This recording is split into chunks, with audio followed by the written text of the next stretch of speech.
Gówniarzu szpercy mówi, co? Idziemy do przejścia, panie premierze. Zasrany gnoju.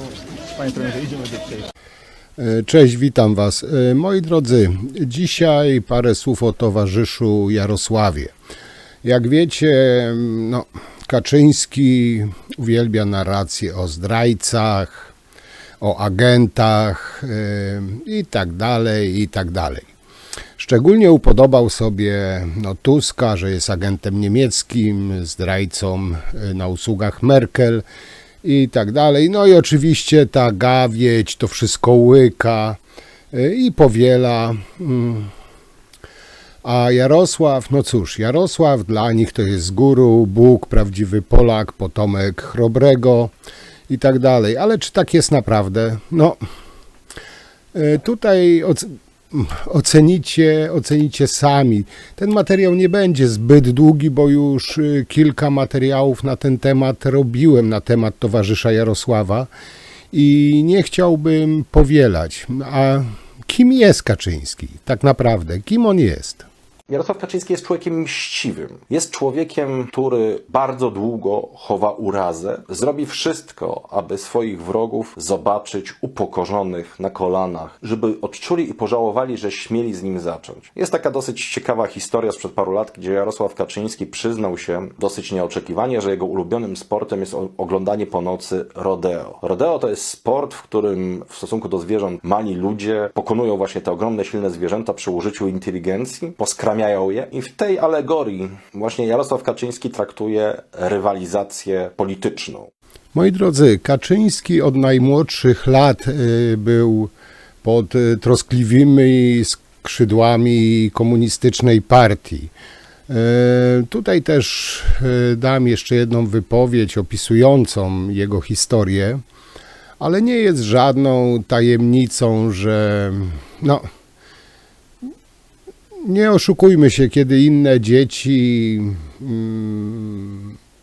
powiedzmy ich ojcowie, którzy byli w Armii Krajowej czy w innych organizacjach, gdzie partia tego nie tolerowała, wyczekiwały na swoich ojców na powrót z więzień. Ich ojcowie byli prześladowani, bracia Kaczyńscy brylowali w komunistycznej telewizji. I to też nie jest tajemnicą. Nie jest też tajemnicą, że komunistyczny aparatczyk przepchnął Kaczyńskiego z klasy do klasy, promował jego maturę i tak dalej. Jest tych przypadków bardzo dużo. Tak samo zwróćcie uwagę, że dziwnym trafem, kiedy wybuchł stan wojenny, wszyscy czołowi, i nie tylko czołowi, ale załóżmy, że czołowi działacze Solidarności byli prześladowani, internowani. Jarosław Kaczyński spał sobie do południa przez nikogo niepokojony. Nie był w ogóle, że tak powiem, prześladowany przez Urząd Bezpieczeństwa. A jak z tego, co mówi, był jednym z czołowych, on i jego brat, jednych z czołowych działaczy Solidarności. Zresztą krótką historię wam tu puszczę w materiale. Powie osoba, która lepiej na ten temat wypowie. Ja w dzisiejszym materiale, że tak powiem, bardzo mało będę mówił, a więcej materiałów filmowych będę wrzucał. Jarosław Kaczyński nie zdał legalnie matury, nielegalnie poszedł na studia i nielegalnie je skończył. Dlaczego? Bo w 1966 roku nie zdał z języka polskiego, z języka angielskiego i z przysposobienia obronnego.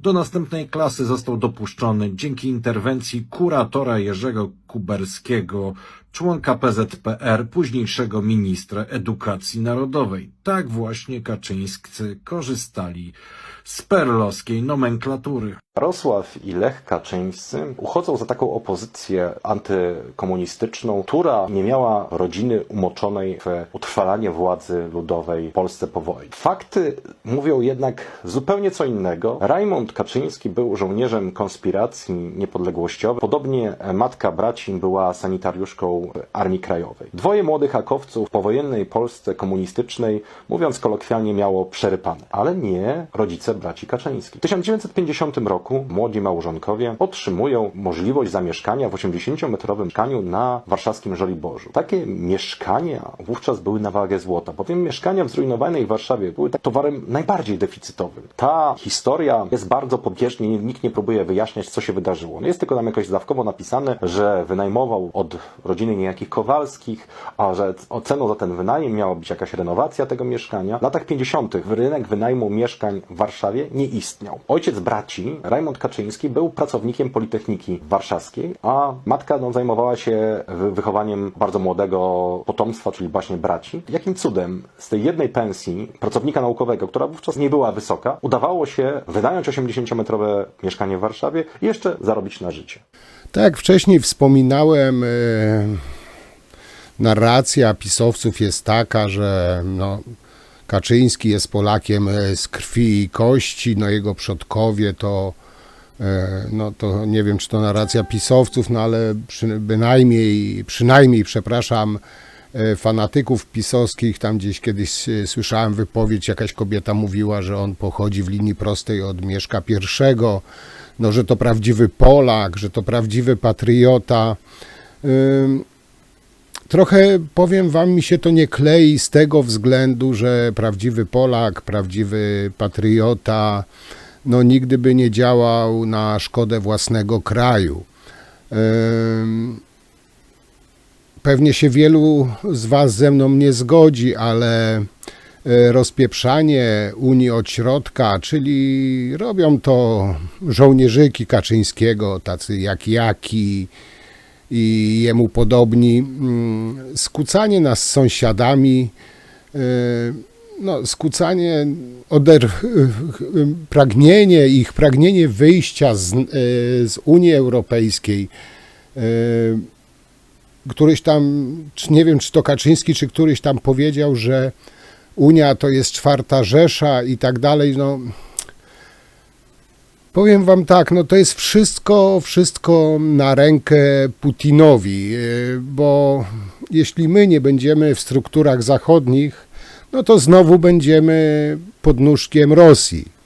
Tutaj jesteśmy w takim położeniu geopolitycznym, że nie możemy sobie być sami sobie, bo nawet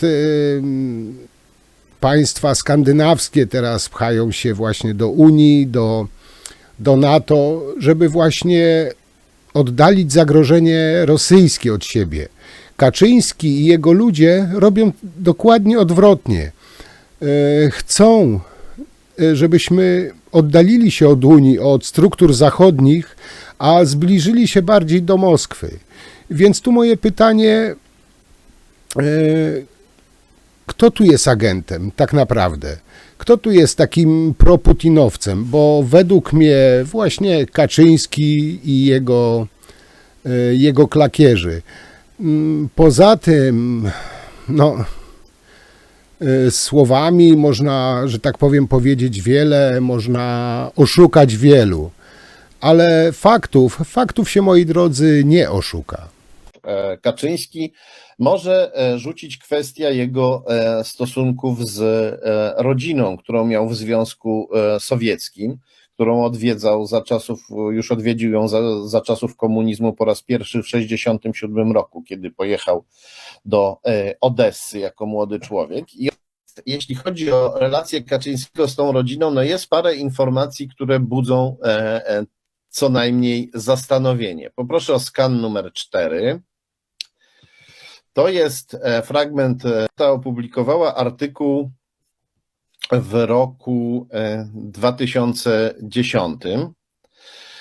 Tak, to jest rosyjskojęzyczna gazeta ukraińska Siewodnia i w tym artykule czytamy, co następuje.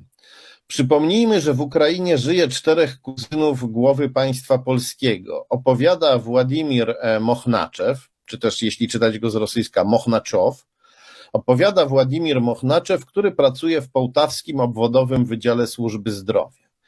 I pan Mochnaczew mówi tak: w Wielkanoc 2010 roku, jeśli no tak wynika z artykułu, że chodzi o 2010 rok, w Wielkanoc zadzwoniłem do Leszika, czyli do Leszka, do Lecha Kaczyńskiego.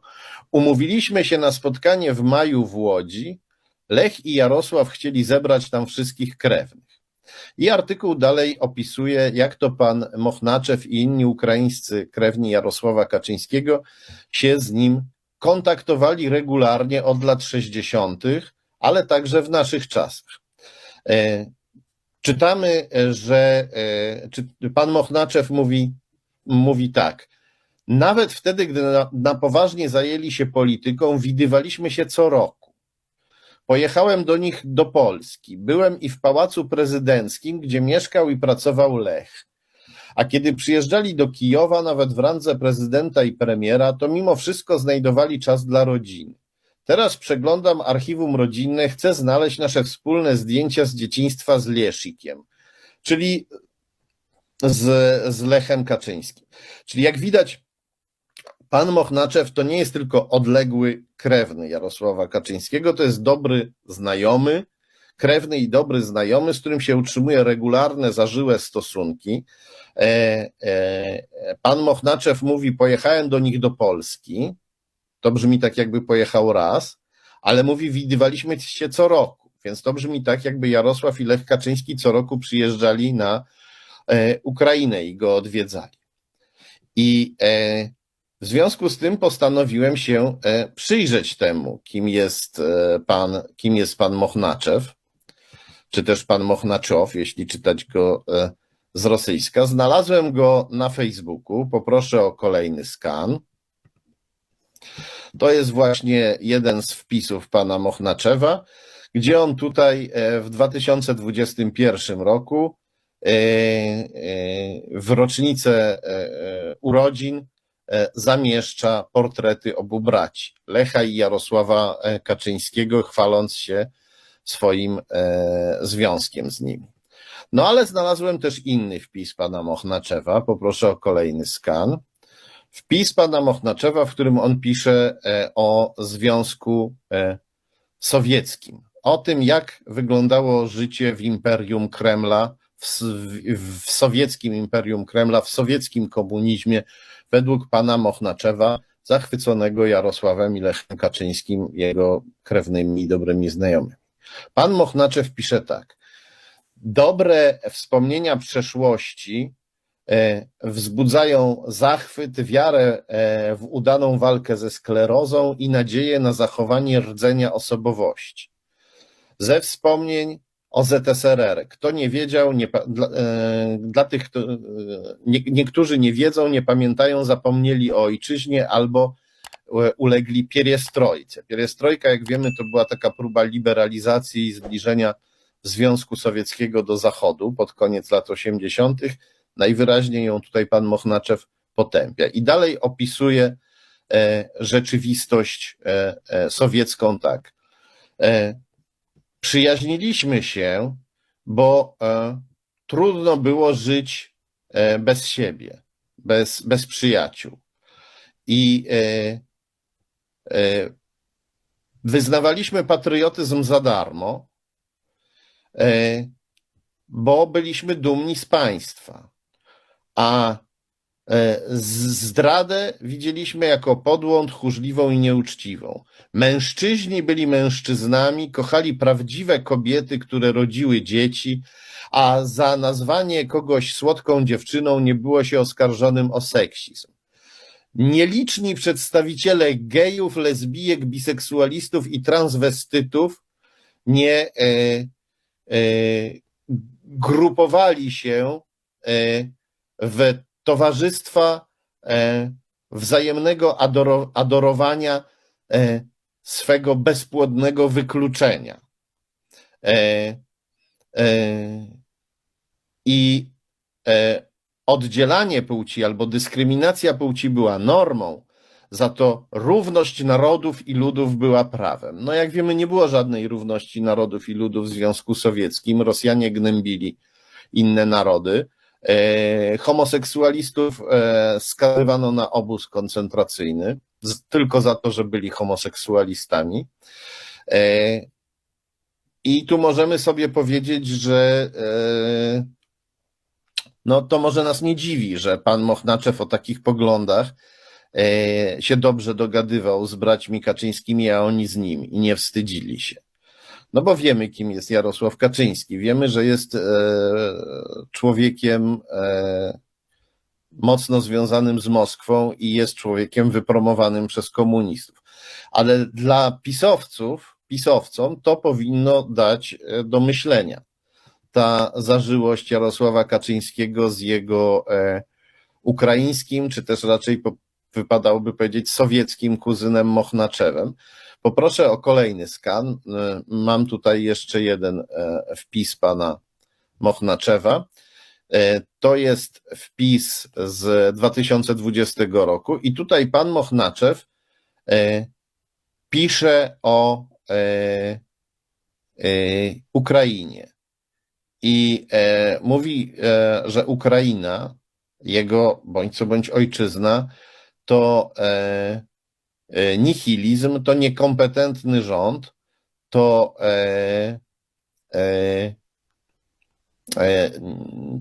nieprzejrzysta polityka i że w Ukrainie jest robione wszystko, żeby rozwalić to państwo. Że rząd ukraiński, rząd niezależnej Ukrainy sam swój kraj niszczy. No i to jest dokładnie to, co o rządzie niepodległej Ukrainy mówi kremlowska propaganda, mówi Putin, który próbował przez całe lata przedstawiać Ukrainę jako upadłe państwo. To jest właśnie Wiktor Kuzmin, który ma wśród znajomych Martę Kaczyńską. A z kolei odeski portal Dumskaja.net, poproszę o kolejny skan, zamieścił taki bardzo pochwalny artykuł o Wiktorze Kuzminie. Widzimy go tutaj w otoczeniu uczniów i młodych współpracowników. Czytamy tutaj, że Wiktor Kuzmin, kuzyn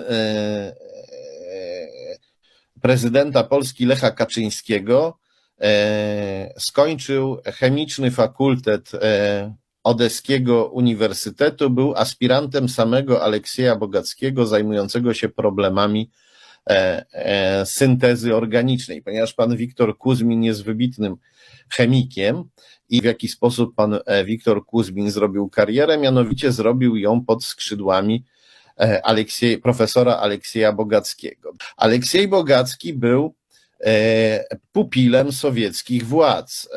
Tutaj mamy wyliczone różne zaszczyty, które go spotkały za czasów sowieckich. W latach 70.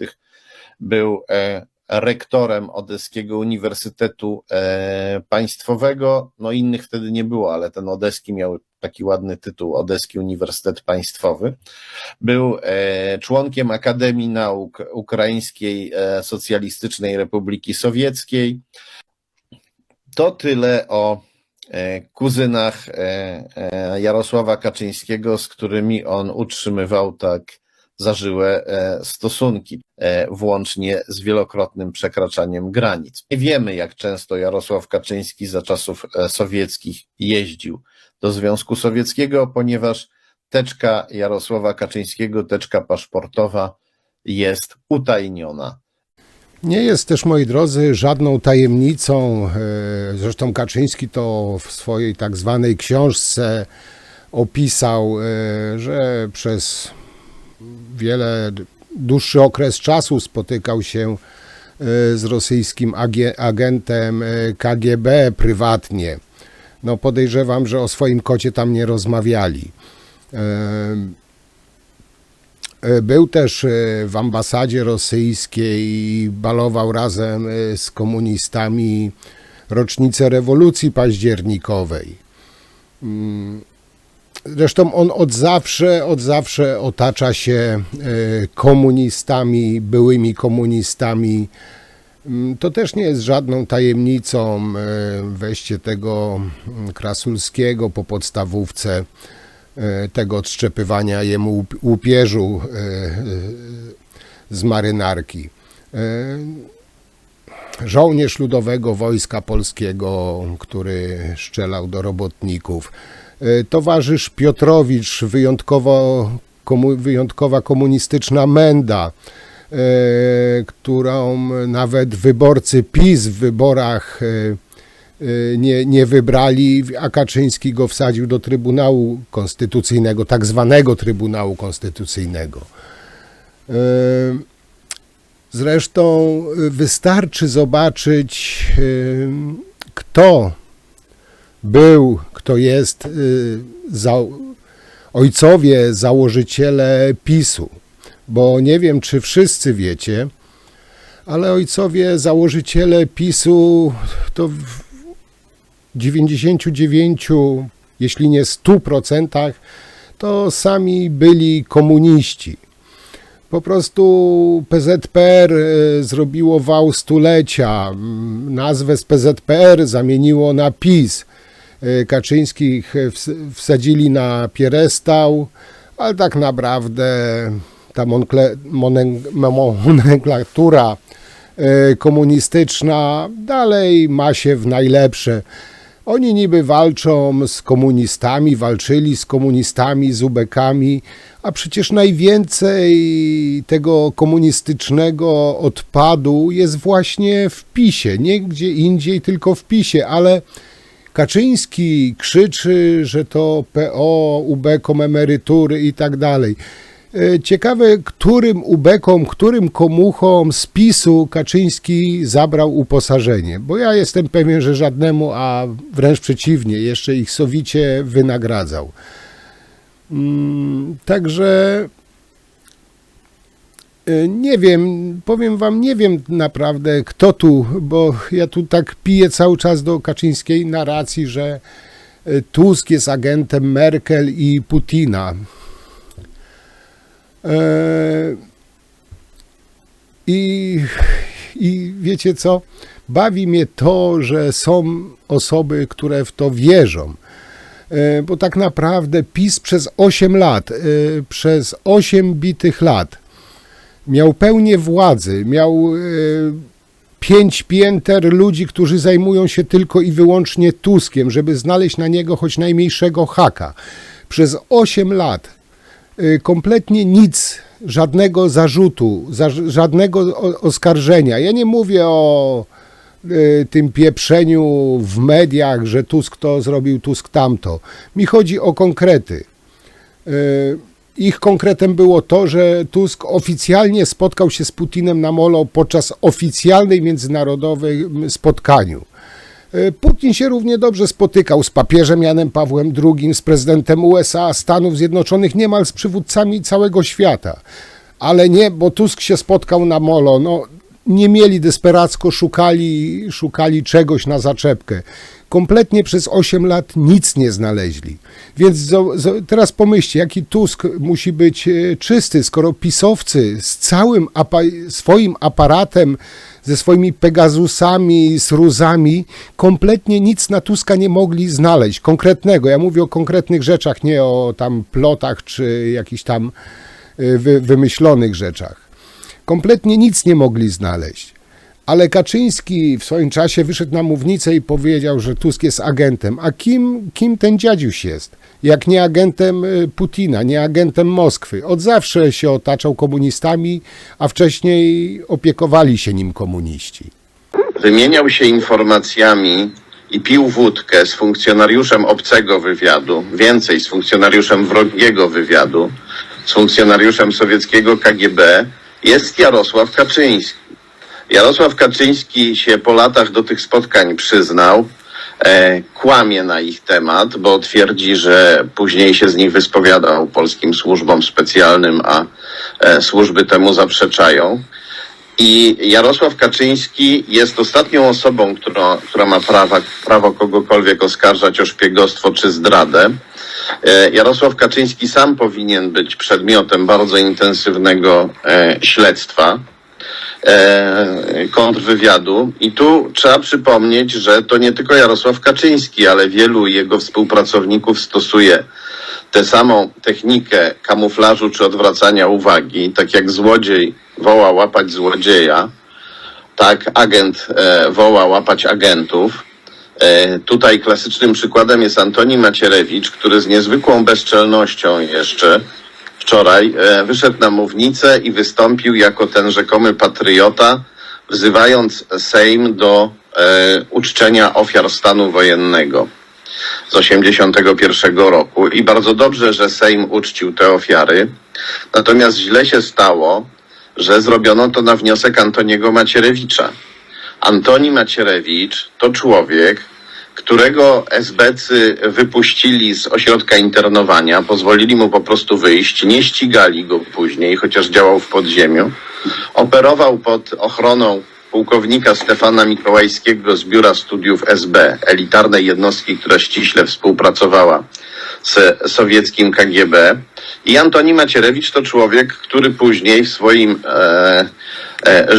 życiu późniejszym jako polityk w demokratycznej Polsce robił wszystko, żeby osłabić Polskę i żeby pomóc Rosji.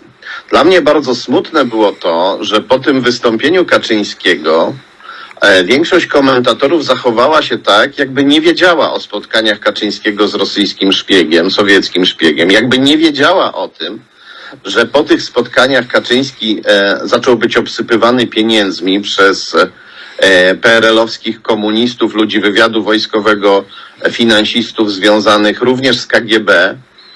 Chociaż o tym pisałem nie tylko ja, pisała również Agata Kondzińska i Iwona Szpala w znakomitej książce Prezes i spółki. Komentarze mówiące, że to był po prostu efekt głupoty, szaleństwa, frustracji starego dziadka, to są komentarze, których Kaczyński chce. On się z nich cieszy, kiedy my tak mówimy, bo to znaczy, że znowu udało mu się zamaskować swoją winę, odwrócić naszą uwagę od prawdziwej zdrady. I będzie jeszcze nieraz głośno krzyczał o zdradzie, bo wie, że my tego słowa nie lubimy, że lubimy myśleć, że wszyscy, którzy mówią o zdradzie, są paranoikami i tutaj Kaczyński z Macierewiczem nieraz taki spektakl paranoi przed nami odgrywają. To jest bardzo perfidne, to jest sprytne, ale my nie możemy się dać temu zwieść. To, co robił Kaczyński, o rozbijanie Unii Europejskiej, wyrywanie Polski z Unii Europejskiej, osłabianie Zachodu przez choćby wspieranie Donalda Trumpa, który chciał zlikwidować albo osłabić NATO, to wszystko musi zostać wyjaśnione. Z tego wszystkiego Jarosław Kaczyński będzie musiał się nam wytłumaczyć.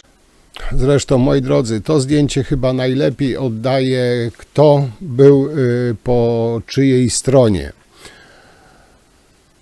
I to nie jest fake, nie jest przerobione zdjęcie, to są zdjęcia autentyczne daty. Oczywiście no, Kaczyński, PiS tego zdjęcia bardzo nie lubią. No, najchętniej chcieliby, żeby zniknęło z internetu, ale jak wszyscy wiemy, w internecie nic nie ginie.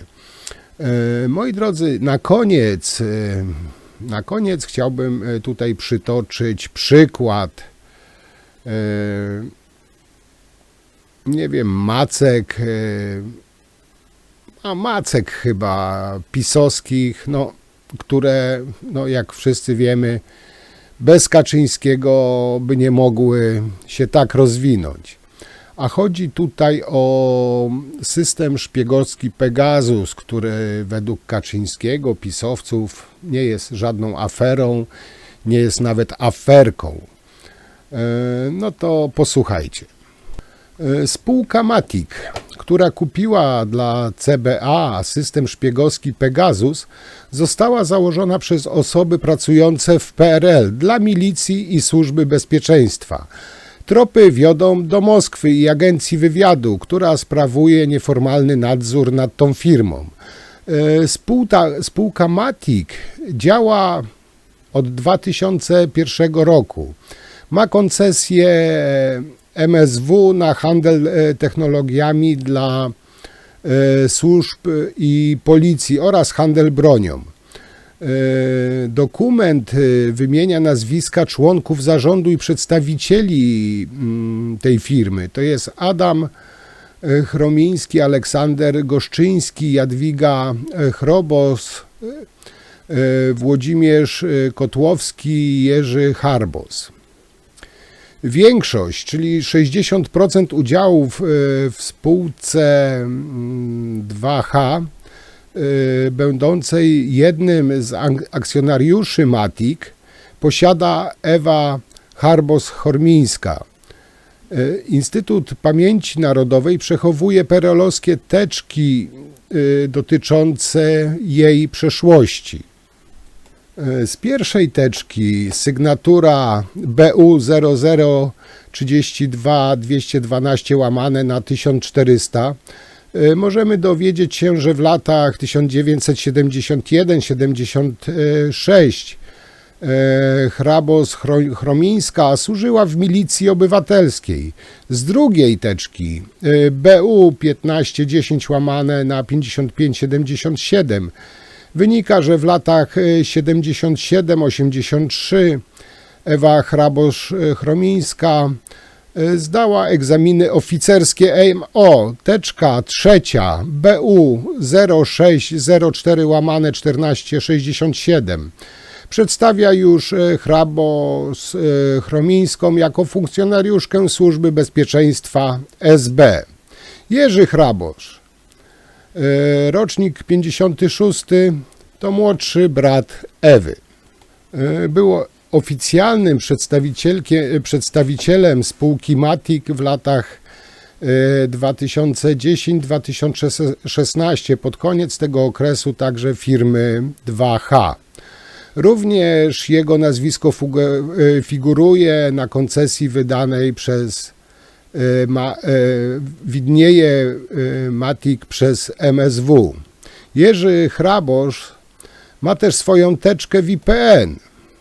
Teczka oznaczona sygnaturą BU 01 280 łamane na 4 nosi tytuł Akta osobowe funkcjonariusza Jerzy Hrbos.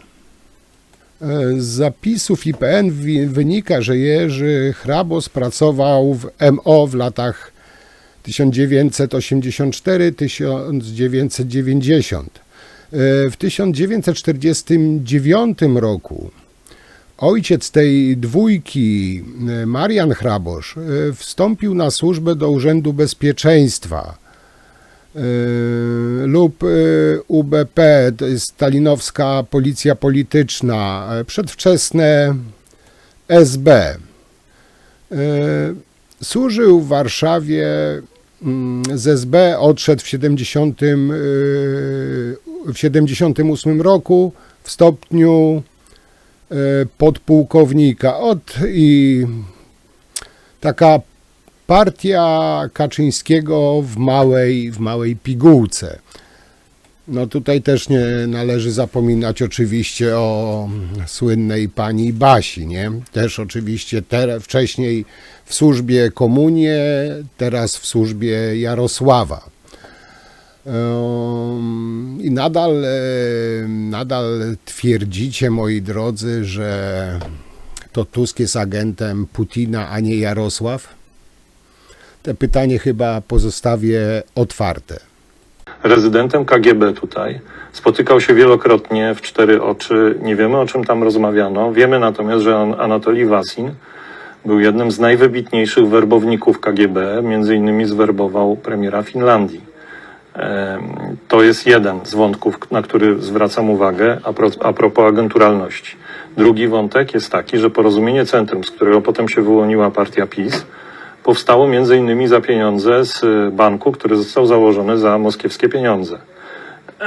No i te pieniądze w jakiś sposób trafiły do Porozumienia Centrum. Jest pytanie, czy to przypadek, czy to jest tak, że wtedy przedstawiciele służb Związku Radzieckiego nie wiedzieli, komu dają te pieniądze, czy też po prostu celowo dali te pieniądze właśnie na rozwój partii takiej, a nie innej, Jarosławowi Kaczyńskiemu. I teraz takich pytań można mnożyć, jest ich coraz więcej.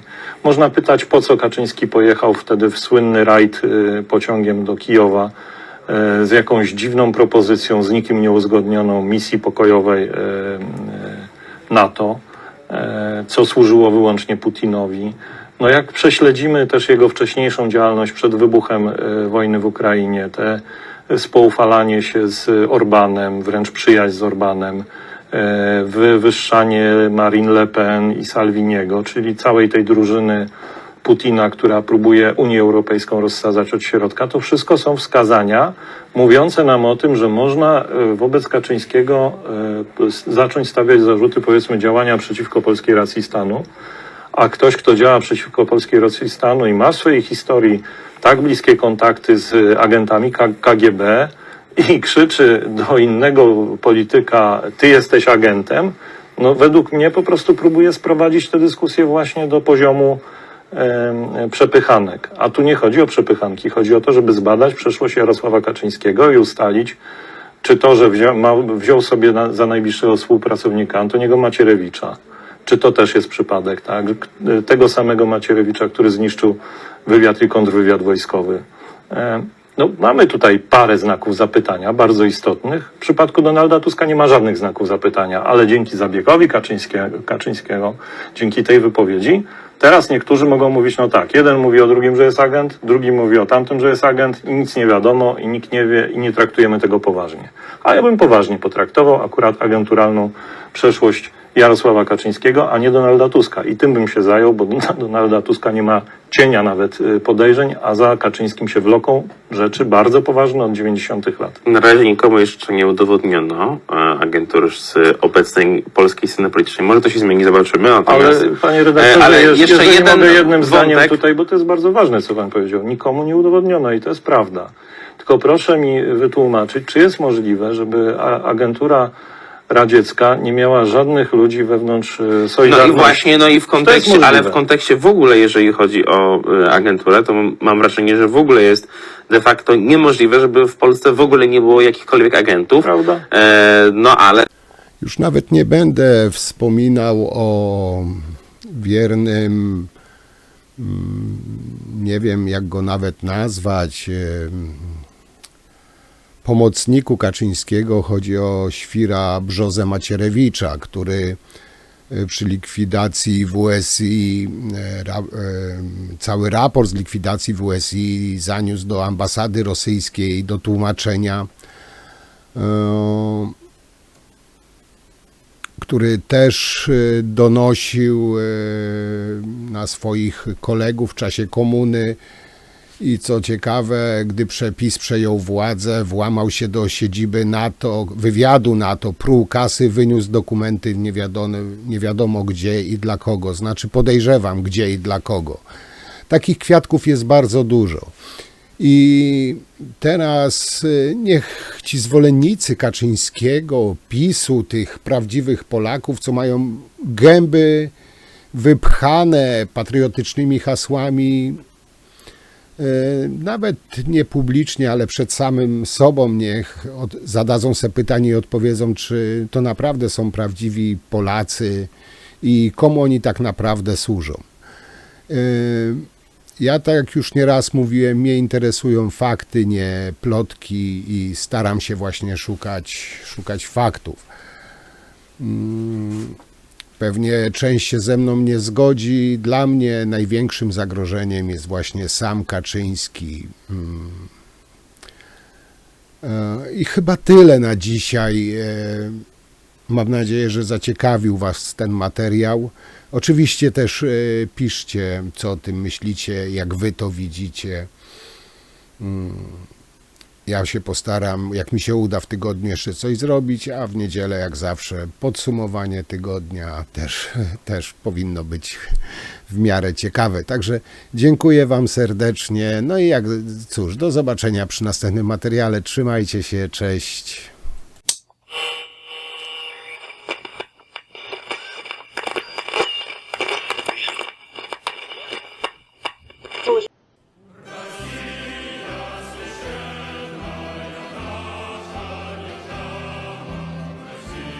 jestem przyzwyczajony od kilkudziesięciu lat do tych, którzy pracują dla komunistów i którzy oszukują, kłamią i próbują